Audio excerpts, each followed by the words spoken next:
deux choses importantes. La première, c'est qu'on a renouvelé notre méthode d'observation par rapport aux élections précédentes. Et nous avons relevé le défi par, je dirais, au niveau de 4 éléments. Le premier, c'est que nous avons beaucoup travaillé sur les nouvelles méthodes d'observation et nous avons mis en place une plateforme digitale qui a permis à nos collègues observateurs sur les différentes régions du Maroc de nous, je dirais, de nous présenter les résultats de leur observation instantanément. Donc c'est pour ça qu'on a pu aujourd'hui, ce matin, vous donner ces premiers résultats. Le deuxième, c'est qu'on a mis en place aussi une observation thématique. Et cette observation thématique, c'est aussi dans le cadre de la stratégie du CNDH. Nous avons relié la démocratie aux droits de l'homme. La deuxième, c'est qu'il y a un focus important mis sur les droits des femmes, sur la parité et sur la participation des personnes en situation de handicap. Donc une des observations que nous avons mis, des questionnaires que nous avons relevés, et vous avez le détail des résultats, c'est que sur le plan d'accessibilité de ces personnes en situation de handicap. L'autre élément, nous avons aussi pris conscience, c'est-à-dire nous avons pris en considération ce qu'on appelait l'observation citoyenne, c'est toute l'interaction soit des individus, soit des groupes autour de ces élections. Et ça aussi c'est nouveau. Le quatrième élément nouveau, c'est aussi nous avons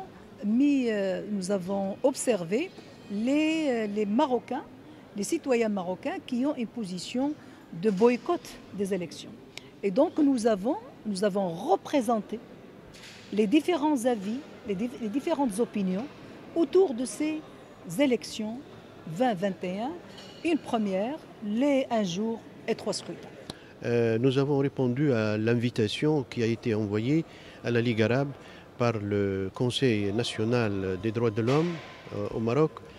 Donc cette mission a été accomplie par une délégation de 8 membres que je préside. En termes d'organisation, nous nous sommes répartis sur quatre régions du Maroc, Tanja, Fès, Dar el-Baïda, Casablanca et Rabat. Donc nos équipes ont travaillé du début jusqu'à la fin, avant le démarrage de l'opération, et jusqu'au dépouillement et au décompte des voix. D'une façon générale, on peut dire que le scrutin s'est déroulé, donc les élections se sont déroulées d'une manière normale. Nous n'avons pas pu constater dans les bureaux que nous avons contrôlés des dépassements ou des infractions notoires. Tout s'est passé normalement. Je pense que du début jusqu'à la fin, la liste des électeurs a été donc l'identité des électeurs a été contrôlée, vérifiée. Ensuite, évidemment, l'opération elle-même du vote, les électeurs ont été bien guidés, c'est-à-dire il y avait 2 grands bulletins, comme vous le savez. Cette année, il y a une spécificité dans le scrutin, dans le vote tel que prévu par les lois marocaines.